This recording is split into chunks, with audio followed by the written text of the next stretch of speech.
Ini ni tengah macam apa ni? Nak buat apa yang tak tahu. Betul. Pasal tak boleh tak boleh nak berkata-kata lah. Terus stop kat bilik saya tu. Terus tengok kat saya. Assalamualaikum semua. Inilah dia Puaka. Sekali lagi kita jumpa minggu ini. Individu seterusnya nak juga datang kemari untuk share cerita dia. Dia nak juga ke kena paksa datang? Kita tanya dia sendiri. Ini dia Fadlur Rahman. Apa khabar? Terima kasih Suri. Kena paksa datang ke apa? Tak adalah, bukan paksa. Habis dah orang suruh kan? Jadi datang je lah. Okey. Cerita seram ni semua orang ada macam pengalaman cerita seram. Yelah cerita hantu ke, cerita yang kena rasuk-rasuk ke kan. Jadi macam Pak Long ni macam mana? Ada tak pengalaman yang nak kongsi sama dengan kita semua? Okey, pengalaman tak adalah macam selalu nampak kan. Tapi selalunya kau selalu nampak Mas. Itu ada lagi takut kan. Tapi cuma kadang-kadang tu macam pengalaman tu bila dah lepas baru macam tadi tu orang ke tak? Macam itunya tau. Betul. Mungkin lah, saya tak tahu yang lain kan. Bagi saya, pengalaman macam gitulah. Tak adalah nampak secara terang gitu.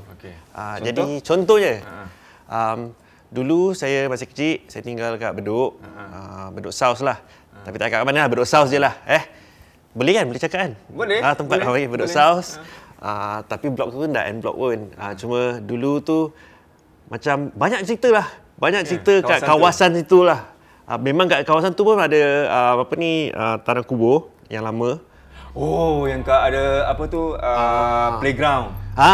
Betul. Okey. Jadi 15 tahun lah, 16 tahun tinggal sana. Jadi memang dah cakiran kampung kan, jadi tempat situ. Jadi macam-macam lah dari dulu tempat masih kecil-kecil tu pergilah tanah kuburan tu, tangkap spider lah masih kecil-kecil kan, macam-macam lah. Cuma ada beberapa pengalaman for a start, bila lepas main bola dulu, semua sana main bola ni semua, lepas main bola nanti duduk lah tunggu sampai malam main bola lagi. Tepi playground tu je, kalau tahulah mana tepi playground tu, situ ada takrokot dulu, tak tahu sekarang apa. Tapi dulu takrokot tu kita buat lah masa tu kecil, dalam umur 12 tahun, 13 tahun. Jadi kat situ kita tengah rehat tu, tengah waktu maghrib tu kan, sepatutnya balik solat kan, tapi tak kan. Jadi duduk situ tunggu sampai 8 malam baru main balik.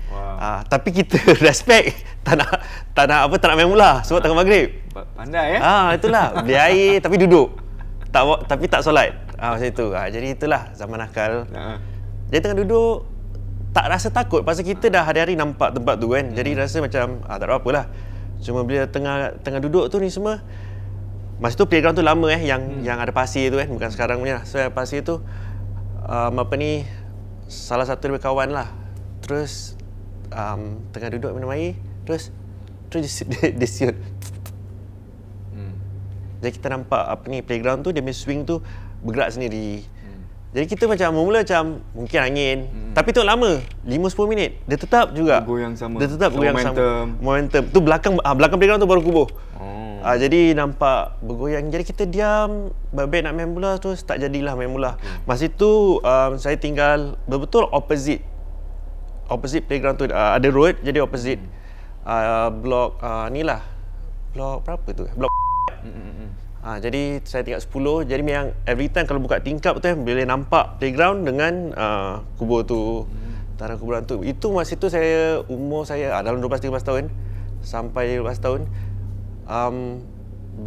Kita tinggal rumah tu untuk 5 tahun. Tapi 5 tahun je kan, genap 5 tahun mak bapak suruh pindah straight. Macam ada satu peristiwa tu umur saya 15-16 tahun. Saya tinggal seorang kat rumah sebab mak bapak kerja. Adik-adik semua masih kecil, jadi makcik yang jaga. So memang secara rutin weekdays selalu lepas sekolah balik, nanti petang main bola, balik lepas maghrib main bola sampai pukul 10. Dululah, zaman dulu tu. So one of the days, saya tak ingat lah bila lah one of the days tu, dah balik mandi. Sepatutnya lepas maghrib terus nak turun balik pula kat Syed Soccer Court. Situ ada satu sisi dekat. So bila dah balik tu, dah mandi, dah sembahyang maghrib tu, sikit nak tunggu pukul 8 kan. Tengok TV sikit, tengok TV, baring. Sekali baring tertidur. Jadi temis bola malamnya. Until pukul 10 malam baru macam terjaga. Jadi masih saya tengah tengok TV sebelum tidur tu, lampu saya tak buka pasal rasa macam masih terang.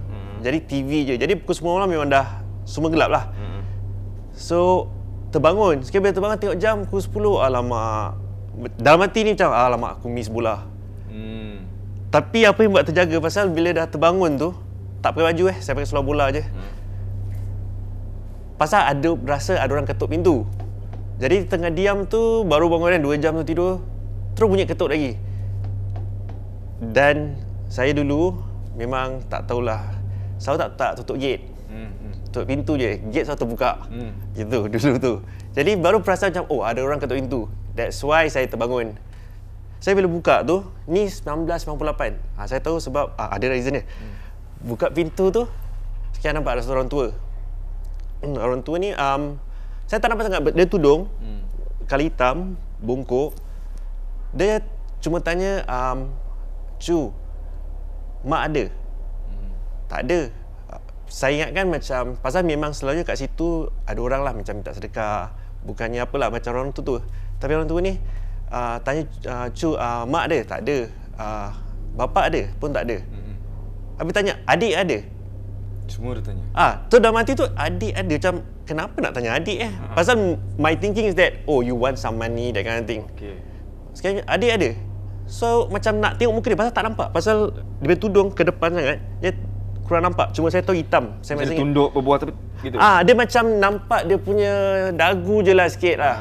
Macam lebih kurang macam gitu. Jadi macam adik ada. Sekarang macam nak cuba tengok, dia ni siapa Sekarang macam tak ada. Cuma gate tu buka. Gate tu buka, pintu inilah setengah je lah. Adik ada? Tak ada, semua orang tak ada, saya je. Tu dia diam, okey tak apa Cu, terima kasih. Saya tengok dia, saya masuk tingkat 10. Jadi ni blok lama kan, jadi tingkat 1, tingkat 6, tingkat 10 lah yang ada lift lah. Ada lift ni kan. Memang saya betul depan lift.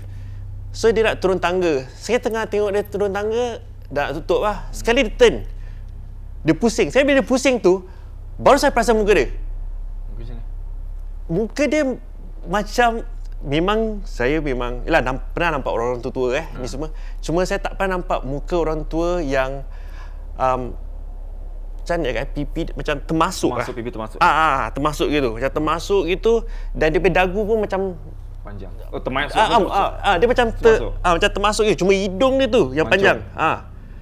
Jadi bila tengok gitu, mata dia masih tak nampak tau. Dia nampak gitu, itu yang macam terkejut macam mati macam, ya Allah, ni apa ni?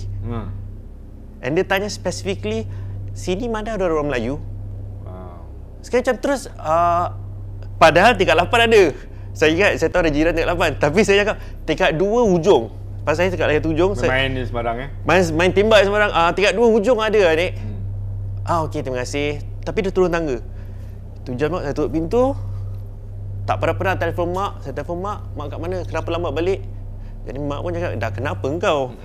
Tak pernah tanya mak balik pukul berapa pasal kau main bola ni semua kan. Jadi saya keep it as that. Cuma beberapa hari bila time sekolah, masa tu secondary school kan, saya ingat set 4 98, sebab newspaper surat khabar keluar pasal KK. KK apa? Yalah pasal KK lah. Tak tahu memang ada link ke tak, saya tak tahu. Tempat jenis salam.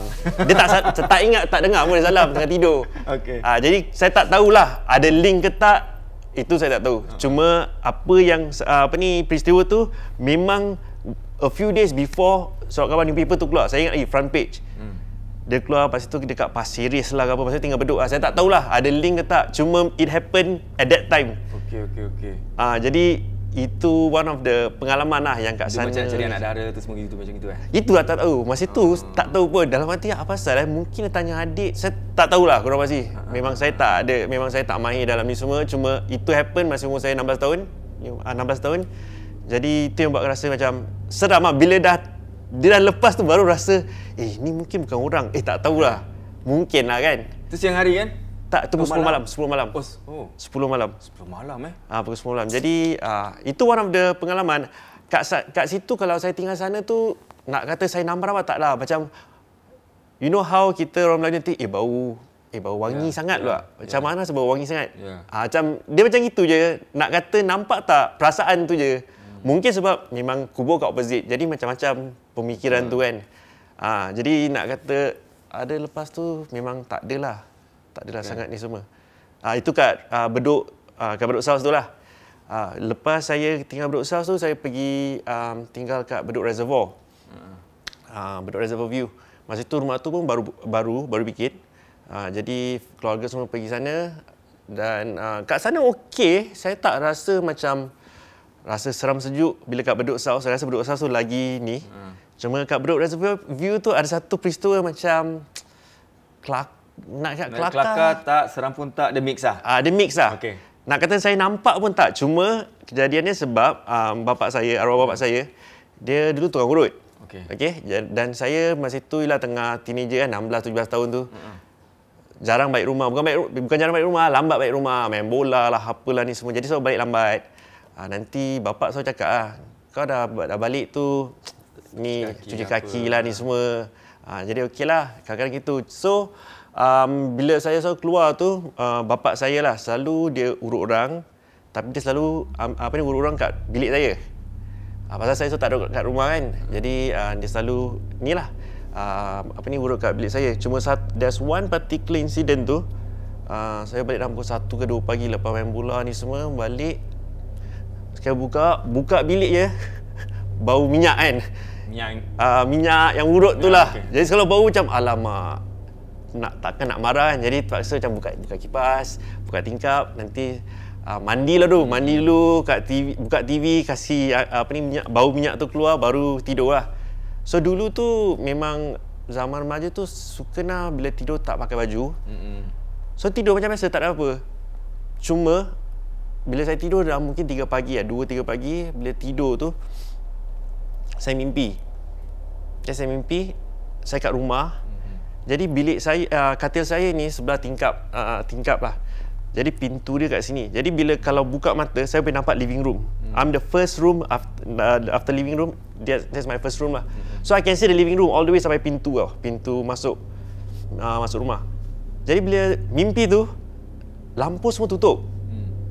Jadi terbangun pasal dengar bunyi yang macam tak tahu binatang ke apa, tak susah. Saya susah nak cakap dah tak ingat lah tu. Cuma saya tahu ada bunyi tu. Jadi terbangun, rasa macam betul. Bangun macam tengah tidur Sikit nampak ada lembaga masuk. Pasal bila kalau pintu tu keluar, masuk ni bilik adik saya, terus paling ujung bilik mak bapak. Bunyi nampak lembaga lepas gitu. Habis dengar macam bunyi pintu, habis masuk macam rasa macam pergi bilik air ke atau pergi bilik adik saya. Lembaga tu, habis pergi living room. Nampak. Bila tu nampak. Ni antara mimpi atau tidak? Macam gitu. Jadi macam tengah duduk gitu, nampak lembaga tu. Rambut panjang. Saya tu pasal belakang je masa tu, dia masuk gitu. Ini ni tengah macam apa ni? Nak buat apa yang tak tahu. Betul. Pasal tak boleh nak berkata-kata lah. Jadi lembaga tu dah keluar masuk, macam rasanya macam dah keluar. Dia datang balik, terus stop kat bilik saya tu. Terus tengok kat saya. And dia terus datang. Dia terus macam rushing lari gitu je, masuk gitu. Tapi at that moment baru terbangun. And then berpeluk. But exactly the same, lampu tutup, cuma inilah tak memang melenging lah. Memang kat mimpi tu pun melenging gitu. Jadi dah istighfar banyak, pergi bilik air, ambil wuduk. Baru ingat bapak cakap ambil wuduk kalau ni rasa seram. Baru kan bila dah takut baru buat gitu. Sekali buat gitu, bantal lah, terbalikkan lah ni semua gini. Tidur balik. Saya mimpi exactly the same thing. Bangun, sama juga, tak tahu nak buat apa. Terjaga, mula ada rasa macam nak ketuk pintu ni lah, mak dengan apa. Tapi macam, tak nak lah, pasal dah pukul 3. Saya masa yang, dia 3 kali berturut-turut mimpi dia. Exactly the same thing. Jadi saya rasa nak masuk pukul 4, tak boleh lah. Terus ketuk. Dan abah keluar, tanya pasal, dia cakap pasal ni semua. Terus dia masuk bilik. Kau pergi tidur kat luar lah. Dia cakap, tidur kat luar. Ambil wuduk, solat sunat. Terus tidur kat luar. Okey lah. One thing buat Amis, kalau abang cakap gitu kan, jangan tak nak tanya lah. Yalah. Apalah, tak nak tanya ni semua. Mungkin dia dah tahu. Mungkin dia tahu. Mungkin dia tahu, dia tak cakap. Pasal selalu memang apa-apa memang selalu tak cakap banyak. Kalau dia dah tahu gitu, dia dah masuk bilik terus dia cakap macam ambil habis solat ke apa ni semua, dan tidur luar. Tidur luar juga, ambil bantal, ambil tilam, tidur luar. So tidur luar. So after keesokan harinya barulah cakap mak, cakap ibu semua. Sekali baru apa ni mak cakap. Bukan abang cakap, kira abang cakap mak lah. Mak cakap macam mungkin sebab tadi abang ada urut orang ni.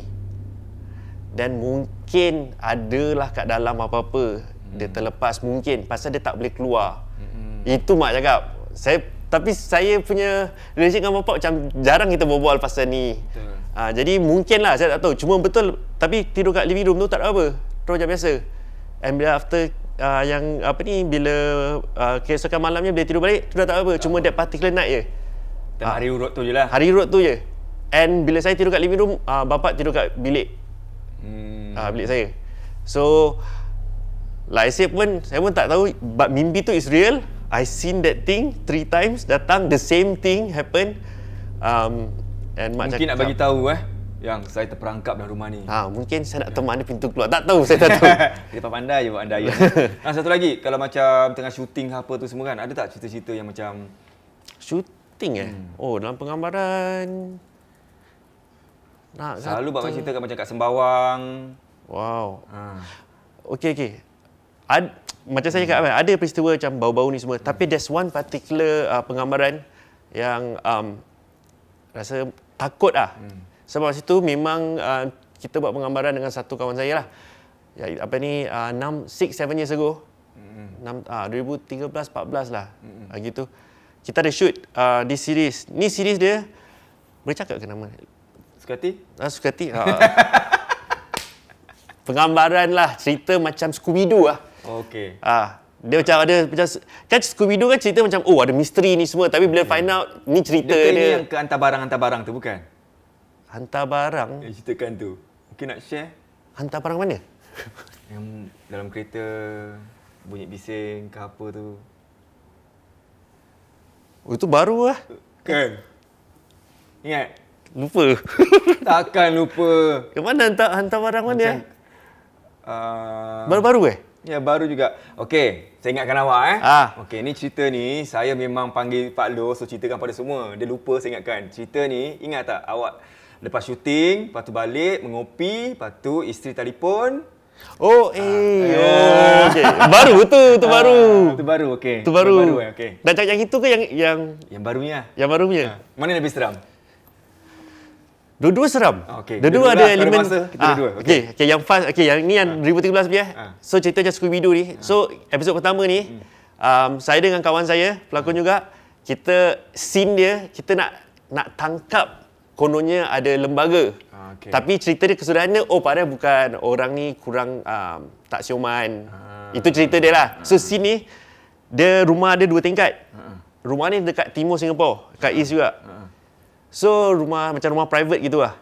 So bila kita nak seal tangkap, ni rumah ni memang orang Islam, Islam Melayu.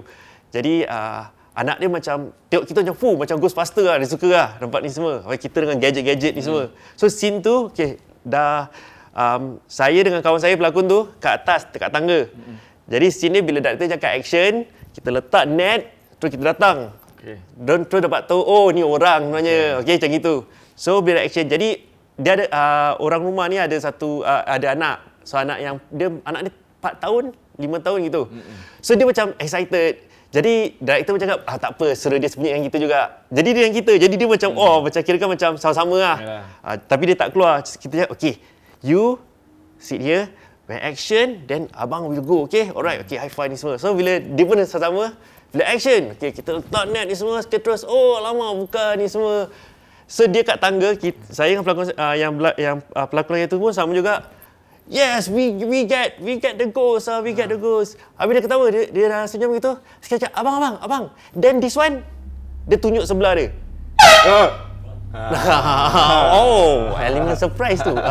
Dia tunjuk sebelah dia. Tapi tak ada apa. Untuk kita lah, mata kasar. Sekali kita tengok, why? There's another one here. Tapi muka excited, macam there's another one here, gitu. Terus, saya dengan pelakon tu tengok each other macam, okay. Terus bila director macam, okay. Terus cakap dengan mak dia lah pasal ni. Tapi mak dia kata, sini memang kadang-kadang dalam rumah tu ada yang macam dia cakap benda-benda halus ni kadang-kadang macam ni lalu kat situ ni semua. Sekali okey, tapi itu penggambaran lah yang 6-7 years ago lah tu. Wow, okay. Tapi awak dah ingatkan saya. Cerita bonus. Sebelum kita akhiri kita punya episod untuk malam ini. Okey. Minum air sekejap. Seram nampak cerita ni? Okey, ambil energi. Sebab dia berlaku baru. Baru, okey. Tahun lepas lah. Tahun lepas. Alamak, saya dah lupa balik pula. Tapi saya ingat saya lepas penggambaran, duduk dengan kawan. Shooting location tu memang kat Sembawang, daerah Sembawang. Daerah Sembawang. Daerah Sembawang ke? Taklah. Saya pandai je. Taklah, bukan. Bawa Vietnam, minta maaf orang Sembawang. Bukan Sembawang. Itu salah banyak cerita, saya salah orang. Okey. Tapi okeylah dekat lah, dekat Woodland. Oh, Woodland. Sebelah-sebelah lah. Woodland. Tapi tak tahu benda ni, pasal selepas tu kita akhiri penggambaran dekat Bugis area sana. Selepas syuting, pergi mengopi. Mengopi. Mengopi, bawa-bawa dengan kawan-kawan ni semua. Dan kawan saya pun ada cakap pasal cerita mistik. Macam ini semua. Saya ingatkan awak cerita dia. Panjang episod kali ni. Episod mana? Sebelum awak ingat tak? Tengah shoot, soundman ada gangguan. Kan? Okey. Soundman tu ada gangguan, lepas tu dia cakap, okey, gini. Awak pun tengah jadi direct AD ke apa, awak pun macam, betul tak? Okey, betul. Sambung? Betul. Ada gangguan bising macam ada gangguan bising. Gitu kan? Okey. Betul lah, awak betul Sembawang lah. Betul. Sembawang. Silap dah lupa. Puaka. Puaka betul. Okey, jadi betul kat Sembawang ada bunyi interference, semua orang dengar. Jadi kita lambat. Okey. Jadi tu tempat outdoor scene kan. Jadi memang susah. Itu tengah-tengah hari, 2-3 petang itu. Jadi ada technical lah ni semua. Technical fault. Okay. Technical fault dan selalunya mic selalu okey, mic tu tak okey. Jadi kita macam okeylah, kita buat macam biasa je lah, tak ada apa. So dah kita habiskan lepas maghrib gitu. Jadi tengah maghrib pun kita masih tengah shoot, nak last scene pasal kita nak kita nak malam kita nak cahaya. Jadi diorang teruskan lah. Terus betul maghrib baru kita berhenti. Stop habis dan kita rap minum air ni semua. Dan inilah mengopi. Terus kita pun ada cakap pasal tadi macam kenapa macam itu boleh semua. Selalu tak ada apa-apa. Bateri full. Soundman cakap dia tukar bateri pun full tapi tetap ada technical ni semua. So kita biarkan gitu je. So bila saya nak balik tu dah lepas, tapi kita berbual sampai malam lah. Mungkin sampai midnight gitu. Jadi bila saya nak balik tu isteri saya teks. Ni betul kan? Ni yang cerita saya cerita. Dalam kereta lah. Dalam kereta. So tengah dalam kereta tu isteri teks. Sekali stop sekejap, teks lah cakap dia call. Dia call. Cakap saya tengah nak balik. Dia tak dengar, saya tak dengar dia cakap mula. Pasal macam muffling tau. Macam muffling tu. Itu buat kadang-kadang teringat macam interference tadi tau. Sama. Tapi mula tak terfikir. Gitu-gitu, hello. Pasal kadang-kadang pernah apa interference kan. Jadi macam hello tak dengar. Sekali dengar suara dia juga sikit-sikit. Ni sama-sama gini. Tak on the way balik ni semua. Tapi dia pula terus letak. Terputus lah kedua talian tu. Terputus ke dia terletak gitu. Okey, buat bodoh ni semua. Terus isteri saya tag saya. You dengan siapa? Wah, cemburu ni. You dengan siapa? Sekali dah mati, apa yang dengan siapa? Pasal dah mati seorang je kan? Seorang dalam kereta. Biar seorang, tak ada orang pun. Tengah on the way balik. You dengan siapa? Sekali macam termesej seorang. Tu dia cakap ada dengan suara perempuan. Betul Pak Lo? Tak, ya Allah. Sisi, tak. Cuma dia dengan suara perempuan. Saya dah lain. Okey. Pasal dah teringat interference. Ni tengah drive ni, apa tadi interference? Habis cakap baru link interference. Interference, habis cakap suara perempuan. Satu, that's why I hang up. And then the next one dia cakap please baca ayat kursi. Okay. So bila cakap please baca ayat kursi, habis. Fikiran terus dah macam dah tak tahu. Serabut. Ni dah serabut dah kat expressway. Saya ingat lagi kat ECP. Alamak, macam mana ni baca ayat kursi. Tengah baca ni Susah tak boleh. Terus dah otak dah macam tengok belakang lah, tengok tepi lah. Kalau takut macam sebetul yang macam all the thoughts maybe kat atas ke ini dah movie semua. lah. Dah macam scene movie punya. Capai ambil kat ada CD tu kan. Memang ada satu Al-Quran punya. Buka terus straight away surah Al-Baqarah. Buka tak pernah laut blast. Kau tiap selalu lagu kan. Ni laut tingkap semua buka. Kasih all the way sampai selalunya naik kapak. Sampai tingkat 5. Pasal dah lambat kan, selalu mesti kena tingkat 5. Tapi pasal tadi hari tu kan tingkat 1 je. Betul-betul kat loading. Dalam hati saman pun saman lah, tak kisahlah. Cuma saya buka tingkap tu pasal bau. Ada bau apa? Bau dia busuk. Okey. Busuk sekali. Okey. Betul-betul. Itu yang baru saya capai. Pasal tengah baca ayat kursi, tak tahulah siapa berterabur lah saya rasa. Memang confirm berterabur. Dan bau tu busuk. Itu yang macam terus dah, ya Allah, terambil capai apa-apa boleh. Ambil first surah Baqarah, laut, terus baru tingkap buka. All the way keluar, pergi sampai rumah, sampai kat bawah, loading. Park sini je. Saya park sini, tapi masih bau. Jadi pasal masa tu saya ada anak kecil, isteri saya baru beranak. Jadi macam, isteri saya tengah mengandung, syarat mengandung, anak ketiga. Jadi macam nak balik tu, nak naik atas ke tak takut. Kan? Apa-apalah kan. Kalau saya terbawa ke, mungkin kita cerita sangat macam-macam ni semua. Jadi benda tu suka, saya tak tahu lah. Cuma dalam hati tu nak naik atas tak nak. Tak apalah, jangan dulu lah. Tak naik atas. Stay kat sini sampai subuh. Kat bawah blok sampai subuh? Sampai subuh. Pasal macam tengah nak naik, macam tak sedap hati. Habis kereta masih bau busuk. Habis nak mati, kalau aku datang dengan anak ada 2 kecil, habis yang isteri tengah syarat mengandung, tak apalah, isteri nak marah-marah, tak kisah. Jadi nak dekat subuh lah, dah pukul 5 gitulah. Baru saya naik atas. Dan dah habis, dah solat subuh ni semua. Saya tak cakap dia pun tak cakap. Terus dah ini, terus dia cakap. Saya tanya, apa pasal? Tadi teks cakap macam kursi ni semua. Dia cakap, sebab because I heard ada orang sebelah you. Sekali tengah cakap-cakap, dia dengar clear. Tapi like I said, tapi I tak dengar. Suara you sama-sama je. Itu yang macam gitu, ada interference semua. Cuma dia kat dia dengar suara perempuan ketawa. Bila cakap tengah ni dia ketawa. Dia macam dia kan bukan mengilah, tapi macam ketawa macam like it's so funny. Dia macam gitu, macam happy hour lah tu. Macam gitulah. Dia dengar gitu. Itu pasal dia letak. Terus dia suruh baca ayat kursi. Jadi itulah cerita penggambaran tu kat Sembawang tu lah. Itulah dia cerita Pak Loh, pengalaman Pak Loh dan cerita seram. Memang kita ni, yelah, macam mana pun hidup di dunia ni mesti ada pengalaman-pengalaman seram kan? Okey, kalau gitu, Pak Loh, terima kasih kesini. Sama. Sebelum balik tu adalah seperti biasa, ada habuan sikit. Ada habuan? Ada, of course. Balik. Alhamdulillah. Ada, mana datang kosong? Betul, peace, salam. Okey. Ini dia. Oi. Yap.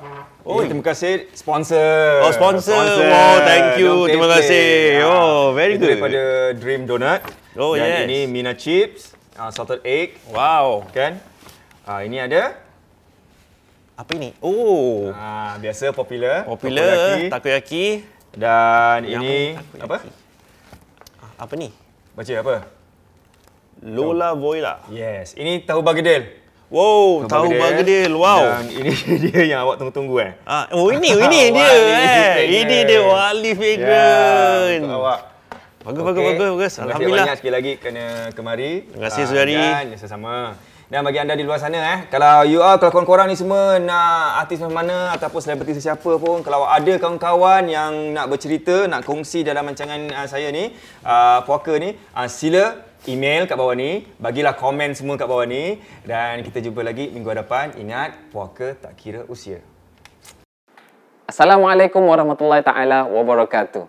Di antara adab-adab yang diajarkan oleh para ulama ketika seseorang itu masuk ke dalam rumah adalah dengan membaca ayat kursi ataupun dengan membaca salam. Assalamualaikum ataupun dengan assalamu alaina wa ala ibadillahis salihin. Itu yang pertama. Kemudian yang kedua adalah perbanyakkan baca Bismillahirrahmanirrahim ketika menutup seluruh pintu dan juga tingkap-tingkap rumah. Agar apa? Agar jin tidak masuk ke dalam rumah tersebut. Kemudian ada lagi adab-adab yang diajarkan oleh Rasulullah SAW ketika seseorang itu hendak tidur. Di antaranya Yang disebutkan dalam hadis Nabi SAW adalah sebelum beliau tidur, maka beliau mengangkatkan kedua belah tangan, kemudian beliau membaca 3 kul. Kul huwallahu ahad, kul a'udzu birabbil falaq, dan juga kul a'udzu birabbin nas. Kemudian diusapkan ke seluruh tubuhnya daripada kepala hingga ke kaki. Kemudian beliau tidur. Maka itulah nasihat saya untuk hari ini. Jangan lupa, jangan takut pada mereka, tapi takut pada Allah Subhanahu Wa Taala.